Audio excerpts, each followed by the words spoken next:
What's up, everyone? It's Austin with the Magic of Mayhem. We are back. And for those watching on YouTube what am I joking? If you're watching on YouTube, look at our new background. We actually have an M light now, an RGB M light. We've got some RGB lights coming. Maybe I need to move these down. This one over here, move down. By the way, we're rocking our Bob Gurr autographed Matterhorn freaking poster. So let me describe that to you guys, okay? So for those listening on the podcast, I have two RGB lights now that are probably like, I don't know, 4 feet, 5 feet, and they're sitting on the desk behind me. But yeah, I think maybe I need to move those to the ground. So we'll fix that for the next episode. But we have an RGB like hexagon. For my shapers out there, is that the right word? It's 1, 2, 3, 4, 5 sides hexagon. I'm pretty sure I'm nailing that. I've been watching a lot of stuff with my son, so I should be pretty dialed in for my shapes. Yeah. So yeah, Bob Gurr signed Matterhorn poster. One on the other side you can't see is actually a signed Bob Gurr Haunted Mansion poster. OG right there. And we'll do a quick like fit check. I'm rocking, actually, for those listening, San Francisco Giants hat and a throwback Goofy Disneyland Resort t-shirt. I'm all in orange, basically.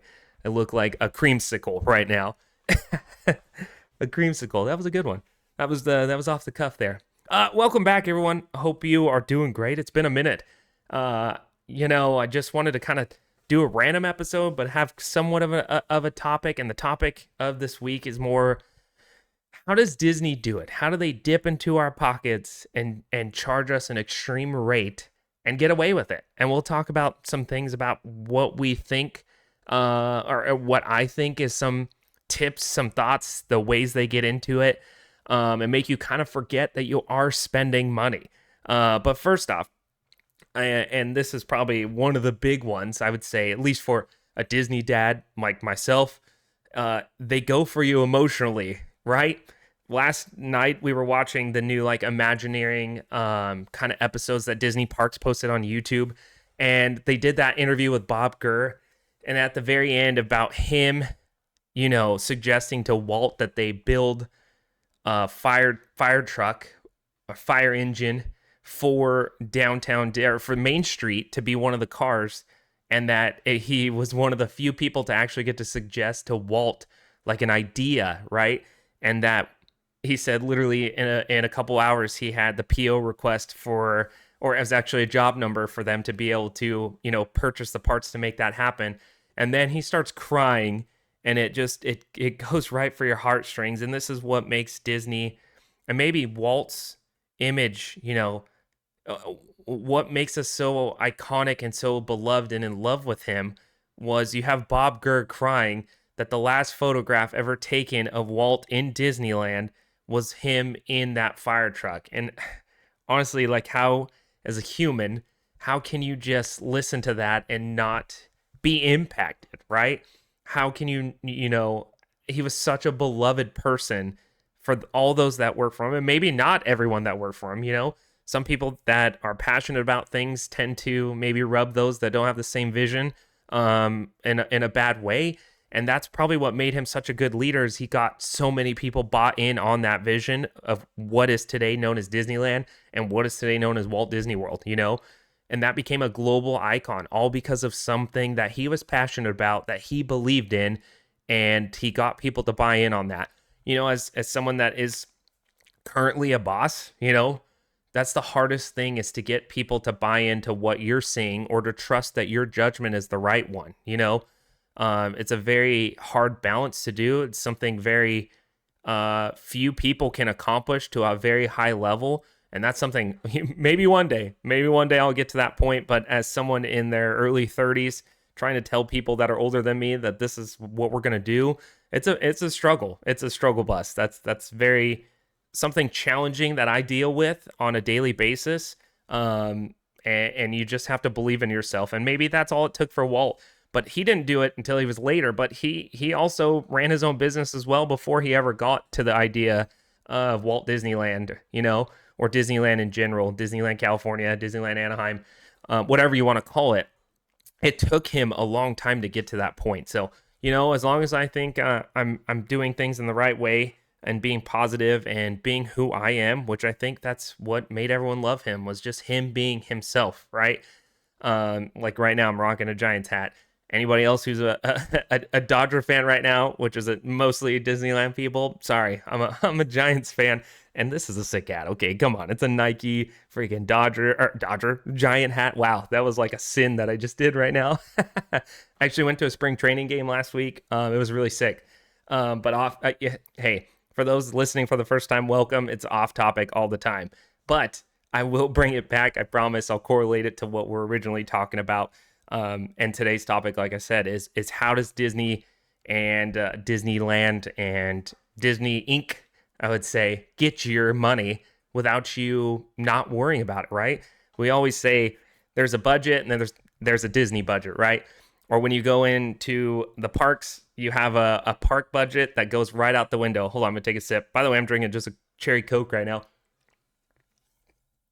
A mini too. That's why it looks all small and tiny on camera right now. But yeah, it's how they do that, right? How are we so easy to just keep throwing money to Disneyland? I mean, going twice a year was our yearly thing. And people probably could be like, why are you spending so much money to go to Disneyland, right? Why are you spending so much money to go, just go do Disney stuff, as they call it, right? And I think, honestly, the first part, and it goes kind of with that Bob Gurr video, is it attacks your emotion. You create such memories attached with an emotion that it locks in. And I think that's Disneyland's mantra you could go from movies to connecting those movies to rides, to experiences, merchandise, where you stay in your hotel, the cast members, everything that they do is catered to your emotion, catered to your, it's a long-term effect. Now, there's people out there that they're not bought in, but then they'll go watch a Marvel movie and then they're sold, right? How sick was that Avengers run? Or how sick was Guardians, right? How they built it up to that point and how they locked people in, amazing. And then them purchasing Star Wars, that is probably one of the hugest acquisitions before Marvel was as huge as it is today. But they go for things that at least somebody likes, right? I love going to Disneyland and going to Black Spire Outpost and experiencing what it would be like if I was inside a Star Wars movie. I think they crush it. That's one of the best lands. I've talked about it multiple times. You can't go wrong with that. Going into that, that land at night is all-time favorite. I will spend all my time there. It is my absolute favorite thing to do, right? Just go in there and experience that. You can't beat it, honestly. Black Spire Outpost is the pinnacle of what Disneyland or any other addition to the park has to be. Crushed it. Now, my wife and I also said, hey, there's a lot of space in here. Does that leave that for potential to build more stuff around there? Possibly, probably. I think that's a great idea, and that's very hopeful, right? We all want more stuff to our parks. Seeing all the announcements, like the Monsters Inc. ride, the door ride, is absolutely electric sounding. Like, that is gonna be such a pinnacle of a ride. It's insane. Like, I'm so excited for, I believe it's only in Walt Disney World. And again, this is what I get for not being studied up right now. But if you're seeing it, you know what I'm talking about. I don't think it's coming to DCA. I'm not even going to Google it. You guys know what I'm talking about, though. But to see it is unbelievably epic. The amount of just detail that they put into it, the experience. But it connects us all to what? Monsters, Inc. The original, the best, the one scene of Sully and Mike and Boo all going and running away from Randall while using the doors. They have to incorporate, like, changing doors. I'm sure they will. But how sick is that, right? You're going to go through the warehouse of doors, which in the movie is grand. You're like, holy moly. Like, when they first go in there, how many doors they actually physically see, right? In that scene. And we're going to get to experience that now.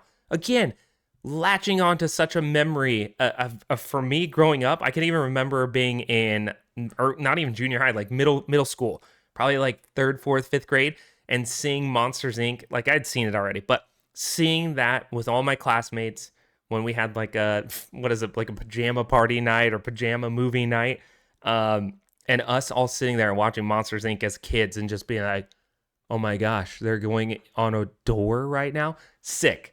But again, as an adult now I'm like, throw that money. I don't care. Let me experience that. That sounds absolutely electric. And I think we forget about about that, about how expensive the park is because of things that they connect us to. You know, they just have become price conscious. All of a sudden they're like, oh, we're worried about the consumer. It's taken how long for them to actually be worried about the consumer is kind of crazy of a thought because every year is a price increase. Every year is tickets going up. And it's just like it's a normal announcement. And everyone's like, yep, it's just per the norm now. But now they're becoming price conscious and about the consumer is kind of baffling to me because the parks haven't slowed down. You guys all know, you all been to the parks. It ain't slowing down. Rides are still busy. Everything is still busy and they're building more. I think that's kind of crazy that now all of a sudden they're going to be conscious about the price of for the consumer. Now, food, I think food can be an option where they can maybe cut it down, but they also have a lot of different foods that a normal park, you go to Six Flags, that option ain't there. You know, you don't get that.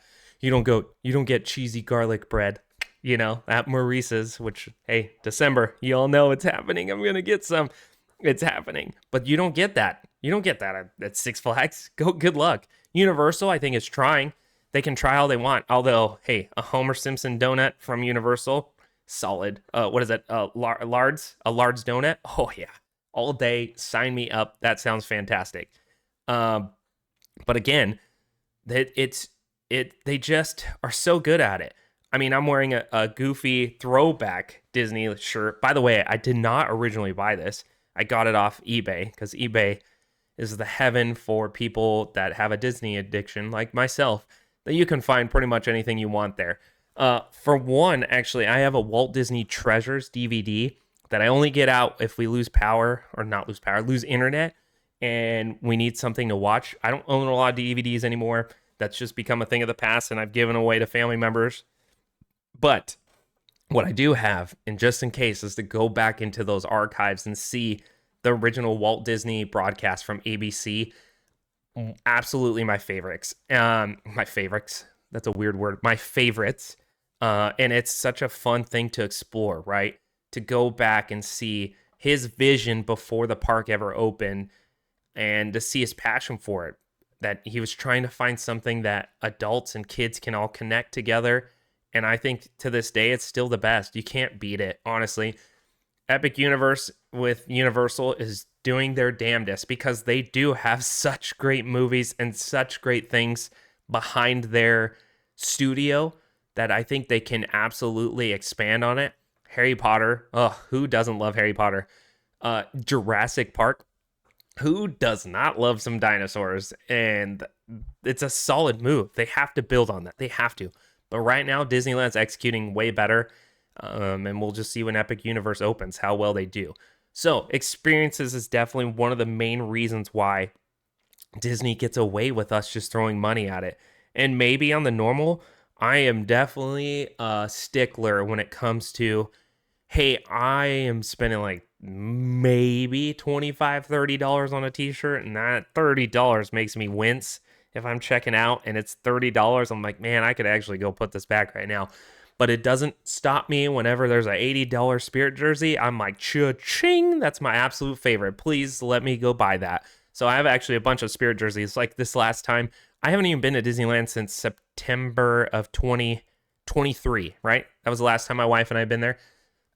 September 2023. But you know what I damn got this last season was that gingerbread Spirit jersey that's for Disneyland. It's my absolute favorite. It's a gingerbread cookie. And it's got like all the designs and stuff. So you best bet. In Disneyland 2025, I'm rocking the gingerbread cookie Spirit jersey. So excited. It's just how it does. You know, it connects us. It connects generations.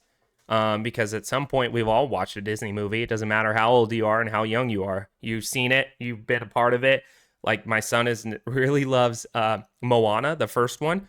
And he loves it. But you absolutely know that he already connects with Mickey Mouse. As soon as Mickey Mouse is on the screen, and he's only a year and 2 months now, when Mickey's on the screen, he beams. He loves Mickey Mouse Funhouse, loves the old school Mickey Mouse Clubhouse, loves Mickey and the Roadster Racers.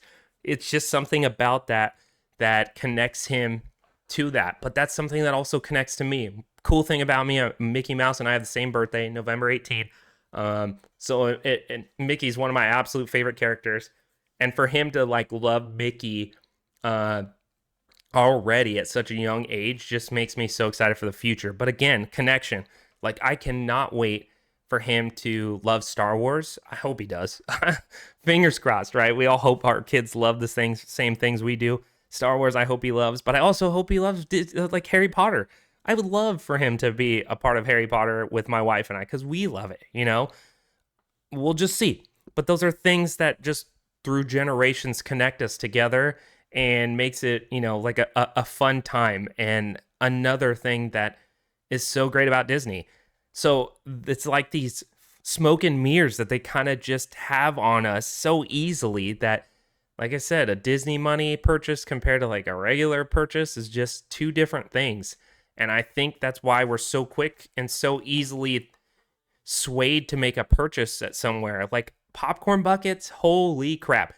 Popcorn buckets are some of my favorite things. The carousel right now is the sickest popcorn bucket I've ever seen. The one that actually, like, the horses go around on the bucket. Holy crap, that's the coolest thing. But because they've been so successful for so long now like Regal Movies is doing popcorn buckets, which I think is genius. Use those ideas, because why not? You just watch a sick ass movie. Excuse my language. I cuss every now and then. You just watch a sick ass movie and you've got the popcorn bucket to it. Like this year when the new it was last year when Ghostbusters came out and they had the ectoplasma catcher as a popcorn bucket. Oh, that was the coolest thing ever. And I missed the chance to buy it, and I'm such a turd for doing that. But again, the idea that it was an exclusive thing, like popcorn buckets you can only get at Disneyland, that's not good. I think more companies should do it. Copy the Disneyland thing. It works. Copy the Disney stuff, right? Without getting sued. Like, do your own thing, obviously, but a popcorn bucket is a sick thing, right? You can't go wrong with that. What else can I think of? Hold on, let me... By the way, I'm like a couple... Sorry. I'm 17 minutes into this podcast right now, and I'm just taking my second drink. But if you can't tell, I'm actually getting a little sick. My whole family is sick right now. And I'm trying to like power through this right now and not let it catch me. But you could kind of tell in my voice, it's there. But yeah, the Disney experience, buying merchandise, watching movies is like, how else do they build their brand if they're not making a movie? Movies are what connects us. It's the greatest stuff right now. Inside Out 2, phenomenal movie. What else have we just watched? I mean, we always watch Moana. Like I said, my son loves Moana, so we always watch Moana. But what else? We haven't watched Raya, which I'm shocked. We haven't watched Raya the Dragon. It's on our list, though. We definitely will watch it at some point. And Encanto, we just watched Encanto for the, 100th time. A great movie, but they're all like connecting us to Disney, the parks. And honestly, that's their biggest revenue source, I believe, as of the last time I checked, which was a couple years ago, which would not be surprising because the parks is where it's all at.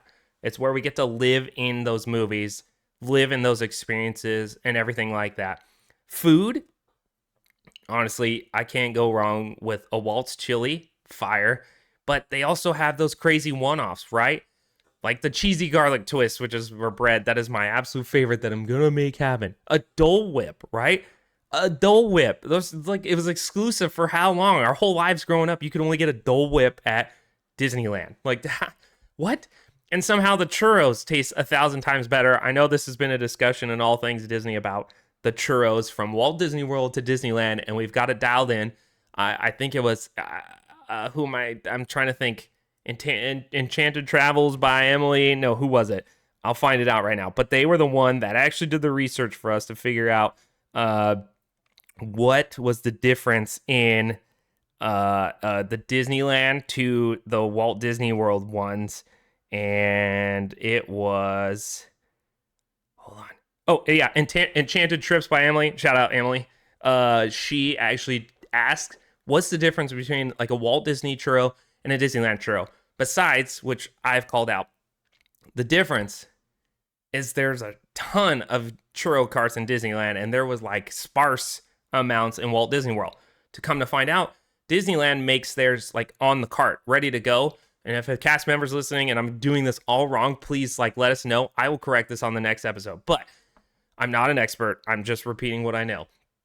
Disneyland makes theirs on the cart. Walt Disney World makes theirs behind the scenes and then brings them to the cart. There's a lot of freshness you lose right there, especially if they're like baking it and it's on the other side of the park and it's got to get, transported over. You're losing a lot of freshness. Whereas the churros here in Disneyland, they make it right on that little thing and go, and voila, in my hands, and I'm happy camper. But again, churros, something about it in Disneyland tastes amazing. A Disneyland churro is a pickle. Who would have thought like a pickle, like, oh yeah, let's just have a one-off pickle. I know we've had these heated discussions in the past about a pickle, but a Disneyland pickle slaps. I'm just saying. What else do they got? They've got all kinds of like just different foods that you don't even think about on the regular. Like the egg roll, like the hamburger egg roll. Oh my gosh, in Walt Disney World, fire. Or like in Epcot, where they have every kind of different nationality or country and their style of how they eat food. Holy crap, like that, you can't go wrong with that. They're really good at just making those experiences happen. Drinking a blue milk, we watched it all in the new Star Wars series and the new Star Wars movies of drinking blue milk, right? What is that? And then we get to experience that kind of, on a higher level, but still it's blue milk in the parks. How cool, right? It's so epic. They just build on those things and that's just like a minor detail. It's a minor blue milk, cool, but it's a minor detail. But we still get to do it, right? We still get to try it. We still get to experience it. Something that was seen in a movie and it's done. Again, I love Black Spire Outpost, so I'm going to talk about it again.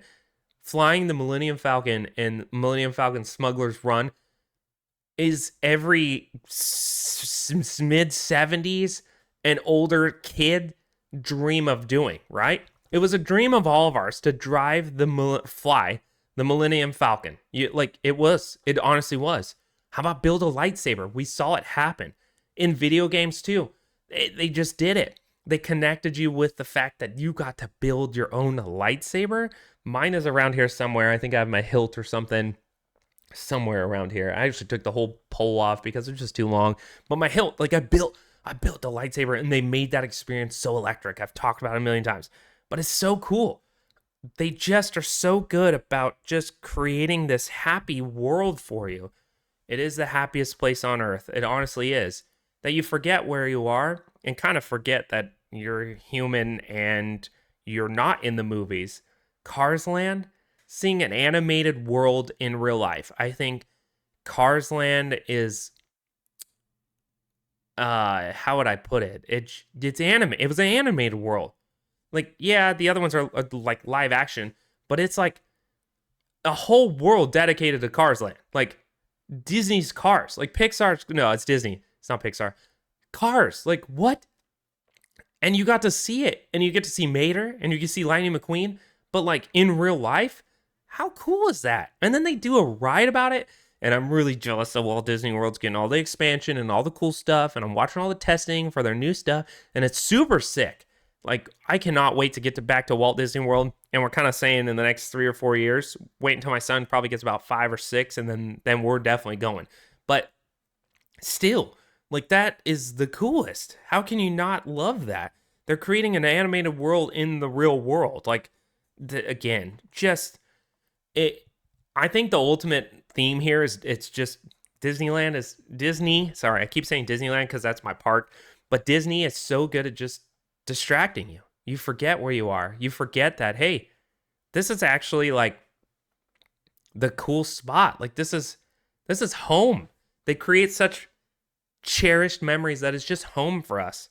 And that is probably the ultimate like thing about it. It's just home. We all love it. We all live it. And we get to experience it at the parks. And that can't be beat. I mean, even going back to like the old school rides, you got Peter Pan. You got to watch Peter Pan fly. And yet here you are on this little pirate ship going through his whole world. and you're flying. To see that video of just Bob Gurr, sorry, I'm just kind of bringing that back. To see that video of Bob Gurr and to see him after all these years, he's an old man. I don't know how old he is, but he's definitely old. To see him still crying about the impact that Walt Disney had is just something, I think we all strive and hope that when we're gone from this planet, wherever we wind up going, that's the impact that we leave, right? That we leave such an impact of just being ourselves that people will never forget it, and that they see the love and the impact on the legacy we live behind. I think that's all a goal for all of us. That's a goal, to be just a good human, and something that Disneyland just nails at. Everyone's accepted, everyone's loved. You're allowed to be, who you are in Disney, in the Disney world, in Disneyland specifically, because that's all I'm going to talk about in Disneyland because it's my park. But it just allows you to be who you are. Now, let's talk about. I'm gonna switch it up right here. Let's chat real quick on hyped or overhyped food in Disney, right? I wanted to do this topic and go through each one, right? Because it's all about what's hyped and what's not hyped. We'll go through just through popular foods, and we'll say hype agreed or hype disagreed. Okay, so this may rub some people the wrong way because I'm gonna be very honest about this. Okay, and whether or not I agree or disagree. First, we'll start out with the classic, which we've already talked about, the pineapple Dole Whip. Is it overhyped? Is it just the right level of hype? Or is it awful? Okay, those are my 3 levels. Overhyped, perfect amount of hype, or awful. I think the Dole Whip is the perfect amount of hype. On a hot day, there is absolutely nothing wrong with a Dole Whip, right? It is so good. The fact that they've kind of sprung off and done a little couple flavor differences here and there has really made it all perfect, right? But the original Dole Whip, you cannot beat that, especially when you grab one and go in the Tiki Room. Don't be a hater. That's a ride. It's one of the greatest. Don't hate Tiki Room. Don't hate it. I see you be like, Austin just said Tiki Room. No, it's solid, okay? Dole Whip, Tiki Room, that's it. I love that they did a quick service now instead of having that long line that went into Safariland. So yeah, I agree that it's the perfect amount of hype. It is so good. So yeah. Okay, the Monte Cristo. Oh, no, sorry. Let's go with churro. I said it, and everyone's like, oh, he said Monte Cristo. Okay, so the churro, again, I think that's perfect amount of hype. It is so good. Can't go wrong with the Disneyland churro. Everyone's like, you're 2 for 2 on the perfect hype. Yeah, because it's the truth. You can't go wrong with a Dole Whip, and you can't go wrong with a churro. So I agree those 2 are perfect. Okay, since I already kind of said it, let's go at it. The Monte Cristo sandwich, which you get in New Orleans Square, right? I'm going to either make people happy or make it, 1, it's overhyped, and 2, it's awful. I really don't, I had that sandwich, I'm like, everyone's talking about the Monte Cristo sandwich. It's awful. It is not good. It is so overhyped. It is not a good sandwich. Austin right here, for those watching on YouTube, get to see it, but for those that don't, thumbs down. It is not a good sandwich, okay? I will fight everyone to the death on that one. It is not good. Mickey shaped beignets, I think a little bit overhyped, and I'm gonna get shot for this one. They're just beignets. They're okay. They're okay. And meanwhile, I said a churro is perfect amount of hype because it is. It's a Disneyland churro, not a Walt Disney World. Disneyland churro, perfect amount of hype. It's good. A Mickey shaped beignet is just a beignet. Now this one, I kind of didn't agree that this was, because I hadn't even heard about it. So maybe you guys can. So I can't agree or disagree on this one. But the Matterhorn macaroon, didn't know that was a thing, and now I'm gonna have to try it so I at least have an opinion on it. But if you are listening right now, do you think it? Is it overhyped? Is it perfect amount of hype, or is it awful? I want to know about that one. What else do we got here? Come on, the cheddar garlic bagel twist at Maurice's, the bread. I can't wait. It's gonna happen. I'm gonna be so happy once I get some of that. What else is here? Sorry, I had done a couple notes on this. Yeah, I'm sorry, but Mickey beignets, it's just it's just some dough and some. Oh, people are gonna be like, "You're so contradictory because you love bread." I do, but something about the beignets is just a bunch of fluff. It ain't it for me. Oh man. But anyways, connecting us right on food, connecting that with our memories, it just makes it so amazing. It just makes, Disneyland what it is, right? The fact that we just are so connected on these experiences, whether it's the food. So they hit it all too, right? You got smell, you got sight, you got taste, you got memory, and you got visual. I think I made one up in there. That's not one of the actual five sense. Smell, taste, visual. Oh, hearing. So there we go, hearing. And then 6, I'm adding memory in there as well. 6 of your senses, because you got the smells down everywhere in that park. You got the visuals of them nailing the appeal of every freaking movie possible. They got the taste of every food that you could have in there, which is all about the popcorn, and y'all know that one too. I'm all about popcorn. 4, they got eyes. Oh, amazing music that you will never forget for the rest of your life. I could die probably tomorrow and still be humming It's a Small World. And then what was the last one? Now I'm screwing up. Oh, touch. And you get to touch everything. It's so cool, right? They just nailed it. You can't go wrong, and that's why I will throw lots and lots of money. I have no budget when I go to Disneyland. Are you kidding me? All my hard work is to go to Disneyland and spend all that money, because experiences are worth that money, right? They are. Why wouldn't we be going to Disneyland if that experience wasn't worth our money? Or to stay at that hotel that is on Disneyland property, or to go to those restaurants, Blue Bayou, you my man.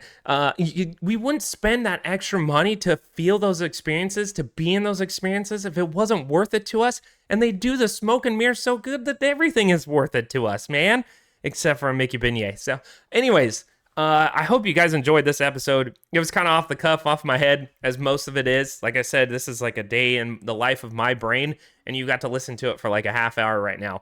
But I want you to know that I'm going to be continuing to make podcast episodes, even though they've kind of getting a little bit more sporadic. I'm working now that I have a better setup here for you guys to look at. Might be changing out a poster every week. Who knows? But now that I have kind of a better permanent setup, oh yeah, because this is in my office, except I was that way last time, and now I'm this way this time. So now we just did a 180 on you. But if you love what you're hearing, don't forget to subscribe on YouTube. I'm on Spotify. I'm on Apple Podcasts. Look for the Magic of Mayhem. My name is Austin again. Follow me on Instagram. That's where I'm the most active on my platform. Do all my clips and stuff at TMO_Mayhem. And I'll see you guys next time. Have a magical freaking time. I will see you next time, okay? Salud. I'll see you later, okay? Have a great day. Bye.